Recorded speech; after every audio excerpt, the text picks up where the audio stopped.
Hi everyone, welcome back to needle and craft. ಇವತ್ತಿನ video ಅಂತೂ ತುಂಬಾ ಇಂಟ್ರೆಸ್ಟಿಂಗ್ ಆಗಿದೆ ಬಿಕಾಸ್ ಒಂದು ಹೊಸ ಟ್ರೈ ಮಾಡಿದ್ದೀನಿ ಈ ವಿಡಿಯೋದಲ್ಲಿ. ಸೊ ಅದೇನು ಅಂತ ನೀವು ತಿಳ್ಕೊಬೇಕು ಅಂತಂದರೆ ಪ್ಲೀಸ್ ಕೊನೆಯವರೆಗೂ ವಿಡಿಯೋನ ವಾಚ್ ಮಾಡಿ. ಸೊ ಈ ಡಿಸೈನ್ಗೆ ನಾನು ನೀಡಲ್ ನಂಬರ್ 10 ತೊಗೊಂಡಿದ್ದೀನಿ, ಜೊತೆಗೆ 6 ಎಳೆ ಸಿಲ್ಕ್ ಥ್ರೆಡ್ ಇದೆ. ಹಾಗೆ ಲೇಸ್ ರೈಟ್ ಸೈಡಿಂದ ಡಿಸೈನ ಸ್ಟಾರ್ಟ್ ಮಾಡ್ಕೊತೀನಿ.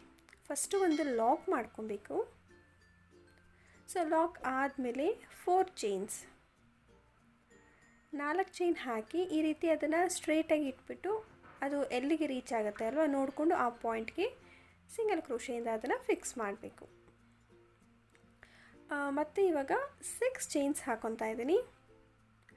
6 ಚೈನ್ ಹಾಕಿಬಿಟ್ಟು ಅದನ್ನು ಹೀಗೆ ಸ್ಟ್ರೈಟಾಗಿ ಲಾಕ್ ಮಾಡಬಾರ್ದು, ಸ್ವಲ್ಪ ಒಳಗಡೆಗೆ ಅಂದರೆ 2 or 3 ಚೈನಷ್ಟು ಒಳಗಡೆಗೆ ನಾವು ತೊಗೊಂಡು ಅದನ್ನು ಫಿಕ್ಸ್ ಮಾಡ್ಕೊಬೇಕಾಗತ್ತೆ. ಇದನ್ನು ಅಷ್ಟೇ ಸಿಂಗಲ್ ಕ್ರೋಶೆಯಿಂದ ಫಿಕ್ಸ್ ಮಾಡ್ಕೊಳೋದು. ನಾವು ಈ ರೀತಿ ಸ್ವಲ್ಪ ಒಳಗಡೆಗೆ ಲಾಕ್ ಮಾಡಿಕೊಂಡಾಗ ಆ 6 ಚೈನ್ ಬಂದು ಈ ಥರ ಯು ಶೇಪಲ್ಲಿ ಫಾರ್ಮ್ ಆಗುತ್ತೆ. ಮತ್ತು ಇಲ್ಲಿಂದ 4 ಚೈನ್ಸ್ ಇದನ್ನು ಕೂಡ ಸ್ಟ್ರೇಟಾಗಿಟ್ಟು ಸಿಂಗಲ್ ಕ್ರೋಶೆಯಿಂದ ಫಿಕ್ಸ್ ಮಾಡ್ಕೊಬೇಕು. ಮತ್ತು ಇನ್ನೊಂದು ಸಲ 4 ಚೈನ್ಸ್ ವರ್ಕ್ ಮಾಡಬೇಕು. ಇದನ್ನು ಅಷ್ಟೇ ಒಂದು ಸಿಂಗಲ್ ಕ್ರೋಶೆಯಿಂದ ಫಿಕ್ಸ್ ಮಾಡ್ಕೊಬೇಕು. ಇನ್ನೊಂದು ಸಲ 4 ಚೈನ್ಸ್, ಟೋಟಲಾಗಿ 6 ಚೈನ್ ಆದಮೇಲೆ 3 ಸಲ ಈ ರೀತಿ 4 ಚೈನ್ಸನ್ನು ವರ್ಕ್ ಮಾಡಬೇಕಾಗತ್ತೆ. ಸೊ ನೋಡಿ ಈ ರೀತಿ 6 ಚೈನ್ಸ್ ಆದಮೇಲೆ 3 ಸಲ 4 ಚೈನ್ಸ್ ಬಂತು. ಈಗ ಮತ್ತೆ 6 ಚೈನ್ಸನ್ನು ವರ್ಕ್ ಮಾಡಬೇಕು. ಸೊ ನಾವು ಎಲ್ಲೆಲ್ಲಿ 6 ಚೈನ್ಸ್ ವರ್ಕ್ ಮಾಡ್ತೀವಿ ಅಲ್ಲೆಲ್ಲ ಆರ್ಚ್ ಬರುತ್ತೆ. ಸೊ ಈ 6 ಚೈನು ಅಷ್ಟೇ ನಾನು ಫಸ್ಟಲ್ಲಿ ಏನು ಡಿಸ್ಟೆನ್ಸ್ಗೆ ತೊಗೊಂಡು ಒಳಗಡೆಗೆ ಆ 6 ಚೈನನ್ನು ಲಾಕ್ ಮಾಡಿದೆ, ಸೇಮ್ ಡಿಸ್ಟೆನ್ಸಲ್ಲಿ ನಾವು ಲಾಕ್ ಮಾಡ್ಕೊಬೇಕಾಗತ್ತೆ. ಸೊ ದಟ್ ಡಿಸೈನು ಈವನ್ ಆಗಿ ಬರುತ್ತೆ. ಸೊ ಒಂದೇ ಡಿಸ್ಟೆನ್ಸನ್ನು ಆದಷ್ಟು ನೀವು ಕೊನೆಯವರೆಗೂ ಮೇಂಟೈನ್ ಮಾಡಿ. ಇದಾದಮೇಲೆ ಮತ್ತೆ 4 ಚೈನ್ಸನ್ನು ಹಾಕ್ಕೊಬೇಕು 3 ಟೈಮ್ಸ್. ನೋಡಿ ಈ ರೀತಿ ಬರುತ್ತೆ. 6 ಚೈನ್ಸ್ ಆದಮೇಲೆ ಮಧ್ಯೆ ಏನೆಲ್ಲ ಕಡೆ 3 ಸಲ 4 ಚೈನ್ಸ್ ಬರುತ್ತೆ. ಸ್ಟಾರ್ಟಿಂಗ್ ಮಾತ್ರ 1 ಸಲ 4 ಚೈನ್ ಹಾಕಿದ್ದೀನಿ, ಯಾಕಂದರೆ ಡೈರೆಕ್ಟಾಗಿ ಆರ್ಚಿಂದ ಡಿಸೈನ ಸ್ಟಾರ್ಟ್ ಮಾಡಿದ್ದೀನಿ. ಒಂದು ವೇಳೆ ನಿಮಗೆ ಕುಚ್ಚು ಬೇಕು ಅಂದರೆ 2 ಸಲ 4 ಚೈನ್ಸ್ ಹಾಕಿ ಫಸ್ಟ್ ಬ್ಲಾಕಲ್ಲಿ ಕುಚ್ಚನ್ನು ಟೈ ಮಾಡ್ಬೋದು. ಸೊ ಈ ಸ್ಟೆಪ್ಪನ್ನು ಕಂಪ್ಲೀಟ್ ಮಾಡ್ತೀನಿ. ಸೊ ಇವಾಗ ಫಿನಿಶ್ ಆಗಿದೆ. ಡಿಸೈನ ಹಾಗೆ ಟರ್ನ್ ಮಾಡ್ಕೊತೀನಿ. ಸೊ ಟರ್ನ್ ಮಾಡಿದ್ಮೇಲೆ ಫಸ್ಟ್ ಬ್ಲಾಕ್ ಏನಿದೆ ಅಲ್ವಾ 4 ಚೈನಿಂದು, ಅಲ್ಲಿಗೆ ಒಂದು ಸಿಂಗಲ್ ಕ್ರೋಶೆ ಮಾಡಿಕೊಂಡು ಅಲ್ಲಿಂದ ಡೈರೆಕ್ಟಾಗಿ ಈ 6 ಚೈನ್ ಬ್ಲಾಕ್ ಏನಿದೆ ಆ ಬ್ಲಾಕಿಗೆ ನಾವು ಡಬಲ್ ಕ್ರೋಶೆಟ್ಸ್ನ ವರ್ಕ್ ಮಾಡಬೇಕು. ಸೊ ಒಂದು ಸಿಂಗಲ್ ಕ್ರೋಶೆ ಮಾಡಿಕೊಂಡು ಅಲ್ಲಿಂದನೇ ಡೈರೆಕ್ಟಾಗಿ ನಾವು ಈ 6 ಚೈನ್ ಬ್ಲಾಕಲ್ಲಿ ಡಬಲ್ ಕ್ರೋಶೇಸ್ನ ಮಾಡ್ಕೊಬೇಕಾಗುತ್ತೆ. ನೀಡಲ್ ಮೇಲೆ ಒಂದು ಸಲ ದಾರ ತೊಗೊಂಡು ಆ 6 ಚೈನ್ ಗ್ಯಾಪಲ್ಲಿ ಇನ್ಸರ್ಟ್ ಮಾಡ್ಕೊಬೇಕು. ಇನ್ಸರ್ಟ್ ಆದಮೇಲೆ ಫಸ್ಟ್ 2 ಲೂಪಿಂದ ಒಂದು, ನೆಕ್ಸ್ಟ್ 2 ಲೂಪಿಂದ ಒಂದು. ಸೊ ಇದೇ ರೀತಿಯಾಗಿ ನಾವು ಡಬಲ್ ಕ್ರೋಶೇಸ್ನ ಆ 6 ಚೈನ್ ಗ್ಯಾಪ್ ಏನಿದೆ ಅದು ಫಿಲ್ ಆಗೋವರೆಗೂ ವರ್ಕ್ ಮಾಡಬೇಕಾಗುತ್ತೆ. ಕೌಂಟಿಂಗ್ಸನ್ನು ನಾನು ಇಷ್ಟೇ ಹಾಕಬೇಕು ಅಂತ ಹೇಳೋದಿಲ್ಲ, ಒಟ್ಟಿನಲ್ಲಿ ಆ 6 ಚೈನ್ ಗ್ಯಾಪು ಕರೆಕ್ಟಾಗಿ ಫಿಲ್ ಆಗಬೇಕು. ಎಲ್ಲೂ ಕೂಡ ಲೂಸ್ನೆಸ್ ಇರಬಾರ್ದು. ಕರೆಕ್ಟಾಗಿ ಅದು ಫಿಲ್ ಆಗೋವರೆಗೂ ನಾವು ಡಬಲ್ ಕ್ರೋಶೇಸ್ನ ವರ್ಕ್ ಮಾಡ್ಕೊಬೇಕು. ಹಾಗೆ ಇಲ್ಲಿ ಡಬಲ್ ಕ್ರೋಶೇಸ್ ಮಾಡಬೇಕಾದ್ರೆ ಯಾವುದೇ ರೀತಿ ಬೀಡ್ಸನ್ನು ಆ್ಯಡ್ ಮಾಡ್ತಾಯಿಲ್ಲ. ಇಲ್ಲೇ ಅಂತಲ್ಲ, ನಾನು ಟೋಟಲಾಗಿ ಈ ಡಿಸೈನ್ಗೆ ಯಾವುದೇ ಥರ ಬೀಡ್ಸನ್ನು ಆ್ಯಡ್ ಮಾಡ್ತಾಯಿಲ್ಲ, ಬಟ್ ಸೀಕ್ವೆನ್ಸನ್ನು ಯೂಸ್ ಮಾಡ್ತಾಯಿದ್ದೀನಿ. ಅದೇನು ಅಂತ ನೀವು ತಿಳ್ಕೊಬೇಕಂದ್ರೆ ನಾನು ಆವಾಗಲೇ ಹೇಳ್ದೆ ಅಲ್ವ, ಕೊನೆಯವರೆಗೂ ವಿಡಿಯೋನ ವಾಚ್ ಮಾಡಿ. ನಿಮಗೆ ಡಬಲ್ ಕ್ರೋಶೇಸ್ ಬೇಡ ಅಂತ ಅನಿಸಿದ್ರೆ ಇವನ್ ನೀವು ಟ್ರಿಪಲ್ ಕ್ರೋಶೆಯಿಂದ ಕೂಡ ಇದನ್ನು ಟ್ರೈ ಮಾಡ್ಬೋದು. ಟ್ರಿಪಲ್ ಕ್ರೋಶೆ ವರ್ಕ್ ಮಾಡಿದಾಗ ಆ್ಯಸ್ ಯೂಶುವಲ್ ಆಗಿ ಆರ್ಚು ಇನ್ನೂ ಸ್ವಲ್ಪ ದೊಡ್ಡದಾಗಿ ಬರುತ್ತೆ. ಮತ್ತು ಡಬಲ್ ಕ್ರೋಶೆ ಲೆಂತ್ ಎಲ್ಲದೂ ಒಂದೇ ಲೆಂತಲ್ಲಿ ಈವನಾಗಿ ನಾವು ವರ್ಕ್ ಮಾಡಿದಾಗ ಆರ್ಚ್ ಬಂದು ಒಂದು ನೈಸ್ ಶೇಪಲ್ಲಿ ಫಾರ್ಮ್ ಆಗುತ್ತೆ. ನೋಡಿ ಈ ರೀತಿ ಎಷ್ಟು ಒಂದೇ ಈವನಾಗಿ ಆರ್ಚ್ ಬಂದಿದೆ ಅಲ್ವಾ. ಸೊ ಇದು ರೈಟ್ ಸೈಡು. ನಾನು ನೋಡಿ ರಾಂಗ್ ಸೈಡಿಂದ ಈ ಸ್ಟೆಪ್ಪನ್ನು ವರ್ಕ್ ಮಾಡಿರೋದು. ಇದಾದಮೇಲೆ ನೆಕ್ಸ್ಟ್ ಬ್ಲಾಕಲ್ಲಿ ಒಂದು ಸಿಂಗಲ್ ಕ್ರೋಶೆಯಿಂದ ಅದನ್ನು ಫಿಕ್ಸ್ ಮಾಡ್ಕೊಬೇಕು. ಟೋಟಲಾಗಿ ನಾನೇನು ಮಾಡಿದ್ದೀನಿ 16 ಡಬಲ್ ಕ್ರೋಶೇಸ್ ವರ್ಕ್ ಮಾಡ್ಕೊಂಡಿದ್ದೀನಿ. ಇದಾದಮೇಲೆ ಲಾಕ್ ಮೇಲೆ ಮತ್ತೆ ಒಂದು ಸಿಂಗಲ್ ಕ್ರೋಶೆ ಮಾಡಿಕೊಂಡು ನೆಕ್ಸ್ಟ್ 4 ಚೈನ್ ಬ್ಲಾಕ್ ಏನಿದೆ ಅಲ್ವಾ ಅಲ್ಲಿಗೆ 4 ಚೈನ್ಸ್ ವರ್ಕ್ ಮಾಡಿ ಮತ್ತೆ ಸಿಂಗಲ್ ಕ್ರೋಶೆಯಿಂದ ಅದನ್ನು ಫಿಕ್ಸ್ ಮಾಡ್ಕೊತೀನಿ. ಆರ್ಚ್ ಮಾಡೋದಕ್ಕೂ ಮುಂಚೆ ಏನು 4 ಚೈನ್ ಬ್ಲಾಕ್ ಇರುತ್ತೆ ಅಲ್ಲಿಗೆ ಒಂದು ಸಿಂಗಲ್ ಕ್ರೋಶೆನ ಮಾಡಿಬಿಟ್ಟು ಅಲ್ಲಿಂದ ನಾವು ಡೈರೆಕ್ಟಾಗಿ ಈ 6 ಚೈನ್ ಗ್ಯಾಪ್ ಏನಿದೆ ಅಲ್ವಾ, ಸೊ ಈ ಗ್ಯಾಪ್ಗೆ ಡಬಲ್ ಕ್ರೋಶೇಸ್ನ ಮಾಡ್ಕೊಬೇಕು. ಇಲ್ಲೂ ಅಷ್ಟೇ ನಾನು ಪ್ರೀವಿಯಸ್ ಆರ್ಚಲ್ಲಿ ಎಷ್ಟು ಡಬಲ್ ಕ್ರೋಶೇಸ್ ಮಾಡಿದೆ ಅಂದರೆ 16 ಡಬಲ್ ಕ್ರೋಶೇಸ್ ಮಾಡಿಕೊಂಡೆ ಅಂತ ಹೇಳಿದೆ ಅಲ್ವಾ. ಎಲ್ಲ ಆರ್ಚ್ನೂ ಕೂಡ ಇದೇ ಕೌಂಟಿಂಗ್ಸಲ್ಲಿ ಕಂಪ್ಲೀಟ್ ಮಾಡಿಬಿಟ್ಟು ನಿಮಗೆ ನೆಕ್ಸ್ಟ್ ಸ್ಟೆಪ್ ಹೇಗೆ ವರ್ಕ್ ಮಾಡೋದು ಅಂತ ತೋರಿಸ್ತೀನಿ. ಸೊ ಇವಾಗ ಏನದು ಹೊಸ ಟ್ರೈ ಅಂತ ಹೇಳ್ತೀನಿ. ನಾನು ಈ ಸ್ಟೆಪ್ಪಲ್ಲಿ ಈ ರೀತಿಯಾದಂಥ ಸೀಕ್ವೆನ್ಸನ್ನು ಯೂಸ್ ಮಾಡ್ತಾಯಿದ್ದೀನಿ.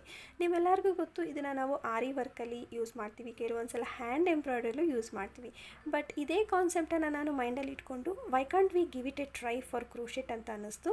ಸೊ ಹಾಗಾಗಿ ಈ ವಿಡಿಯೋಲಿ ನಾನು ಇದನ್ನು ಟ್ರೈ ಮಾಡ್ತಾಯಿದ್ದೀನಿ. ಸೊ ಇವಾಗ ಮತ್ತೆ ಡಿಸೈನ ಫ್ರಂಟಿಗೆ ಟರ್ನ್ ಮಾಡ್ಕೊಂಡಿದ್ದೀವಿ. ಫ್ರಂಟಿಗೆ ಟರ್ನ್ ಮಾಡಿಕೊಂಡು ಸ್ಟಾರ್ಟಿಂಗಲ್ಲಿ ನಾನು ಫಸ್ಟು 4 ಚೈನ್ ಬ್ಲಾಕಲ್ಲಿ ಒಂದು ಸಿಂಗಲ್ ಕ್ರೋಶೆ ವರ್ಕ್ ಮಾಡಿದೆ. ಸೊ ಆ ಸಿಂಗಲ್ ಕ್ರೋಶೆಗೆ ಒಂದು ಸಿಂಗಲ್ ಕ್ರೋಶೆನ ಮಾಡ್ಕೊಬೇಕು. ಸಿಂಗಲ್ ಕ್ರೋಶೆ ಆದಮೇಲೆ ಈಗ ನಾನು ಒಂದೇ ಸೀಕ್ವೆನ್ಸನ್ನು ತೊಗೊತಾ ಇದ್ದೀನಿ. ಸೊ ಸ್ಟಾರ್ಟಿಂಗ್ ನಿಮಗೆ ಸ್ವಲ್ಪ ಕಷ್ಟ ಅನ್ನಿಸ್ಬೋದು, but very easy to work. So ಒಂದು ಸೀಕ್ವೆನ್ಸನ್ನು ಹೀಗೆ ತೊಗೊಂಡು ದಾರದಲ್ಲಿ ಪುಷ್ ಮಾಡ್ಕೊಬೇಕು.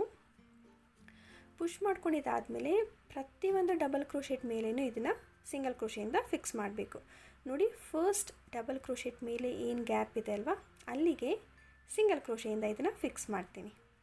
ಮತ್ತು ಇವಾಗ ಸ್ವಲ್ಪ ದಾರ ಮೇಲೆ ಮಾಡಿಕೊಂಡು ನೆಕ್ಸ್ಟ್ ಸೀಕ್ವೆನ್ಸನ್ನು ತೊಗೊಳ್ಳೋಣ. ತುಂಬ ಥಿನ್ನಾಗಿರೋದ್ರಿಂದ ನಿಮಗೆ ಕ್ರೋಶೆಲಿ ತೊಗೊಳೋದಕ್ಕೆ ಸ್ಟಾರ್ಟಿಂಗು ಸ್ವಲ್ಪ ಕೈ ಅಡ್ಜಸ್ಟ್ ಆಗೋವರೆಗೂ ಕಷ್ಟ ಅನ್ನಿಸ್ಬೋದು, ಬಟ್ ನಿಜವಾಗ್ಲೂ ಹೇಳ್ತೀನಿ ವೆರಿ ಈಸಿ ಟು ವರ್ಕ್. ಈಗ ಇದನ್ನು ನೆಕ್ಸ್ಟ್ ಸೆಕೆಂಡ್ ಡಬಲ್ ಕ್ರೋಶೆಟ್ ಮೇಲೆ ಏನು ಗ್ಯಾಪ್ ಇದೆ ಅಲ್ವಾ, ಅಲ್ಲಿಗೆ ಸಿಂಗಲ್ ಕ್ರೋಶೆಯಿಂದ ಫಿಕ್ಸ್ ಮಾಡ್ಕೊಳ್ಳೋಣ. ಸೊ ಇದೇ ಥರ ನಾವು ಪ್ರತಿಯೊಂದು ಡಬಲ್ ಕ್ರೋಶೆಟ್ ಮೇಲೇನೂ ಹೀಗೆ ಒಂದೇ ಆ್ಯಡ್ ಮಾಡ್ಕೊತಾ ಹೋಗಬೇಕಾಗತ್ತೆ. ಸೊ ನಿಧಾನವಾಗಿ ಟೈಮ್ ತೊಗೊಂಡು ನೀವು ಒಂದು ಆರ್ಚ್ ಮಾಡೋವರೆಗೂ ನಿಧಾನವಾಗಿ ಮಾಡಿ. ನೆಕ್ಸ್ಟ್ ಆರ್ಚ್ ಮಾಡೋಷ್ಟೊತ್ತಿಗೆ ಖಂಡಿತ ನಾನು ಹೇಳ್ತೀನಿ ಪಿಕಪ್ ಆಗೋಗಿರ್ತೀರ. ಸೊ ನನಗೂ ಅಷ್ಟೇ ಸ್ಟಾರ್ಟಿಂಗ್ ಫಸ್ಟ್ ಆರ್ಚ್ ಮಾಡಬೇಕಾದ್ರೆ I felt it little difficult, but ಮಾಡ್ತಾ ಮಾಡ್ತಾ ನಿಜವಾಗ್ಲೂ ತುಂಬಾ ಈಸಿ ಅನ್ನಿಸ್ತು. ಇದನ್ನು ಆರಿ ವರ್ಕಲ್ಲಿ ಚಮ್ಕಿ ವರ್ಕ್ ಅಂತಲೂ ಕರೀತಾರೆ. ಹಾಗೆ ನಮಗೆ ವೆರೈಟಿ ಆಫ್ ಶೇಡ್ ಸಿಗುತ್ತೆ, ಎಲ್ಲ ರೀತಿಯಾದಂಥ ಕಲರ್ಸು ಆಲ್ಮೋಸ್ಟ್ ಸಿಗುತ್ತೆ. ಸೊ ಹಾಗಾಗಿ ನೀವು ಸ್ಯಾರೀಸ್ಗೆಲ್ಲ ವರ್ಕ್ ಮಾಡಿದಾಗ ಕಲರ್ಸ್ ಸಿಗಲ್ಲ ಅನ್ನೋ ಯೋಚನೆ ಇಲ್ಲ. ವೆರೈಟಿ ಆಫ್ ಕಲರ್ಸಲ್ಲಿ ನೀವು ಟ್ರೈ ಮಾಡ್ಬೋದು. ಅಂದರೆ ಕಾಂಟ್ರಾಸ್ಟಾಗಿ ನೀವು ವರ್ಕ್ ಮಾಡಿ ನೋಡ್ಬೋದು ನಿಮ್ಮ ಸ್ಯಾರಿಗೆ, ಅಥವಾ ಸೆಲ್ಫ್ ಕಲರಲ್ಲೂ ಮಾಡ್ಬೋದು, ಅದು ಕೂಡ ತುಂಬಾ ಚೆನ್ನಾಗಿ ಕಾಣಿಸುತ್ತೆ. ಸೆಲ್ಫ್ ಕಲರಲ್ಲಿ ವರ್ಕ್ ಮಾಡೋದು ಅಂದರೆ ನೀವಿವಾಗ ಆರ್ಚನ್ನು ಬ್ಲ್ಯಾಕ್ ಕಲರಲ್ಲಿ ವರ್ಕ್ ಮಾಡ್ತಾಯಿದ್ರೆ ಸೀಕ್ವೆನ್ಸ್ ಕೂಡ ಬ್ಲ್ಯಾಕೇ ತೊಗೊಂಡಾಗ ಅದು ಸೆಲ್ಫ್ ಕಲರ್ ಆಗುತ್ತೆ. Actually that gives very elegant look. ಹಾಗೆ ನೀವು ಅಬ್ಸರ್ವ್ ಮಾಡ್ಬೋದು, ಎಲ್ಲ ಸೀಕ್ವೆನ್ಸ್ ಕೂಡ ಒಂದೇ ಡೈರೆಕ್ಷನಲ್ಲಿ ಅಟ್ಯಾಚ್ ಆಗ್ತಾಯಿದೆ. ಸೊ ನಾವು ಯಾವ ರೀತಿ ಆರಿ ವರ್ಕಲ್ಲಿ ಇದೇ ಥರ ಒಂದೇ ಡೈರೆಕ್ಷನಲ್ಲಿ ಫಾರ್ಮ್ ಮಾಡ್ಕೊತೀವೋ, ಸೊ ಅದೇ ಎಫೆಕ್ಟ್ ಕೂಡ ಈ ಕ್ರೋಶೆ ವರ್ಕಲ್ಲಿ ನಮಗೆ ಸಿಗ್ತಾಯಿದೆ.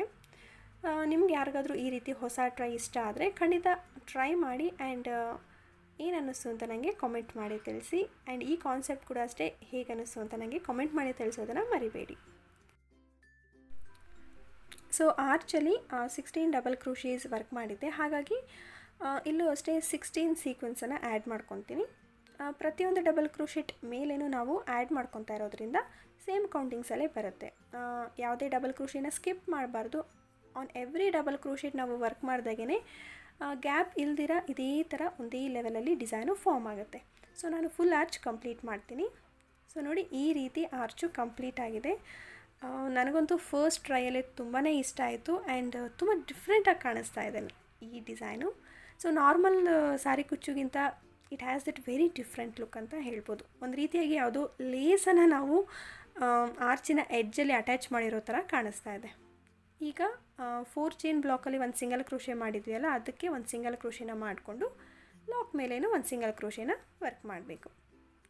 ನೆಕ್ಸ್ಟು 4 ಚೈನ್ ಇರೋ ಕಡೆ 4 ಚೈನ್ಸ್ ಹಾಕಿ ಅದನ್ನು ಸಿಂಗಲ್ ಕ್ರೋಶೆಯಿಂದ ಫಿಕ್ಸ್ ಮಾಡೋಣ. ನಾನಿಲ್ಲಿ ಒಂದು ಆರ್ಚ್ ಆದಮೇಲೆ ಕುಚ್ಚನ್ನು ಟೈ ಮಾಡಿ ನಿಮಗೆ ತೋರಿಸ್ತಾ ಇದ್ದೀನಿ. ದ್ಯಾಟ್ ಈಸ್ ದ ರೀಸನ್ ಇಲ್ಲಿ 4 ಚೈನ್ಸ್ ಗ್ಯಾಪ್ ಇದೆ. ಇದಾದಮೇಲೆ ಸಿಂಗಲ್ ಕ್ರೋಶೆ ಮೇಲೆ ಒಂದು ಸಿಂಗಲ್ ಕ್ರೋಶೆನ ವರ್ಕ್ ಮಾಡಬೇಕು. ಆರ್ಚ್ಗೂ ಮುಂಚೆ ನಾನು ಒಂದು ಸಿಂಗಲ್ ಕ್ರೋಶೆನ ಹಾಕ್ಕೊಂಡಿದ್ದೆ ಅಲ್ವಾ, ಸೊ ಅದ್ರ ಮೇಲೆ ಸಿಂಗಲ್ ಕ್ರೋಶೆ ಮಾಡ್ಕೊಂಡಿದ್ದೀನಿ. ಅದಾಗ್ತಿದ್ದ ಹಾಗೇ ದಾರನ ಸ್ವಲ್ಪ ಮೇಲೆ ಮಾಡಿಕೊಂಡು ಇವಾಗ ಮತ್ತೆ ಆ್ಯಡ್ ಮಾಡ್ಕೊಬೇಕು. ಸೊ ಈ ಆರ್ಚ್ಗೆ ಬರೋಷ್ಟೊತ್ತಿಗೆ ನನಗೆ ಒಂದು ಟ್ರಿಕ್ ಗೊತ್ತಾಯಿತು, ಹೇಗೆ ಈಸಿಯಾಗಿ ಇದನ್ನು ದಾರಕ್ಕೆ ಪುಷ್ ಮಾಡ್ಕೊಬೋದು ಅಂತ. ಸೊ ಇಲ್ಲಿ ನಾನು ನಿಮ್ಗೆ ಅದನ್ನು ಹೇಳ್ಕೊಡ್ತೀನಿ. ದಾರನ ಸ್ವಲ್ಪ ಮಾತ್ರ ಮೇಲೆ ಮಾಡ್ಕೊಬೇಕು, ಜಾಸ್ತಿ ಉದ್ದಕ್ಕೆ ತೊಗೊಳ್ಬಾರ್ದು.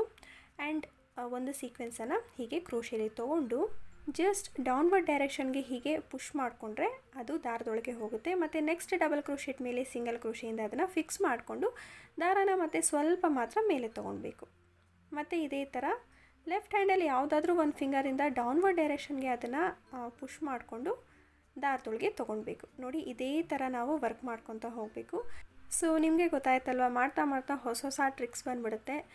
ನಿಮ್ಮ ಕಂಫರ್ಟ್ ಲೆವೆಲ್ ನೋಡಿಕೊಂಡು ನಿಮಗೆ ಯಾವ ಮೆಥಡ್ ತುಂಬ ಕಂಫರ್ಟ್ ಅನಿಸುತ್ತೋ ಅದರಲ್ಲಿ ನೀವು ಡಿಸೈನ ಮಾಡ್ಕೊಬೋದು. ಸೊ ಇದೇ ಥರ ನಾನು ಆರ್ಚ್ ಫುಲ್ಲು ಕಂಪ್ಲೀಟ್ ಮಾಡಿಬಿಡ್ತೀನಿ. ಹಾಗೆ ಕುಚ್ಚು ಕೂಡ ಟೈ ಮಾಡ್ತೀನಿ. ಸೊ ಇದಿಷ್ಟು ಆದಮೇಲೆ ಫೈನಲ್ ಲುಕ್ ಹೇಗೆ ಕಾಣುತ್ತೆ ಅಂತ ತೋರಿಸ್ತೀನಿ.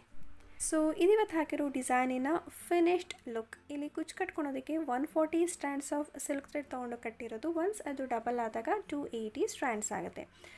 ನಾನಿಲ್ಲಿ ಜಸ್ಟ್ ಬೇಸಿಕ್ ಆರ್ಚ್ ಮೇಲೆ ಇದನ್ನು ವರ್ಕ್ ಮಾಡಿ ತೋರಿಸಿದ್ದೀನಿ, ಜಸ್ಟ್ ಫಾರ್ ಎನ್ ಐಡಿಯಾ. ಏನಂತ ಹೇಳಿದ್ರೆ ಈ ರೀತಿಯೂ ಕೂಡ ನಾವು ಟ್ರೈ ಮಾಡ್ಬೋದಾ ಅನ್ನೋ ಒಂದು ಕಾನ್ಸೆಪ್ಟನ್ನು ಮೈಂಡಲ್ಲಿ ಇಟ್ಕೊಂಡು ಬೇಸಿಕ್ ಆರ್ಚ್ ಮೇಲೆ ತೋರಿಸಿದ್ದೀನಿ. ಇದನ್ನು ನೀವು ಮಾಡಿಫೈ ಮಾಡಿಕೊಂಡು ನಿಮಗೆ ಯಾವ ರೀತಿ ಬೇಕೋ ಆ ರೀತಿ ವೇರಿಯೇಷನ್ಸ್ನ ಮಾಡಿ ಡಿಸೈನ ಟ್ರೈ ಮಾಡ್ಬೋದು. ಸೊ ಫೈನಲ್ ಆಗಿ ಈ ಡಿಸೈನ್ ಇಷ್ಟ ಆಗಿದರೆ ಖಂಡಿತವಾಗ್ಲೂ ಲೈಕ್ ಮಾಡೋದನ್ನು ಮರಿಬೇಡಿ, ಜೊತೆಗೆ ಆದಷ್ಟು ಶೇರ್ ಮಾಡಿ.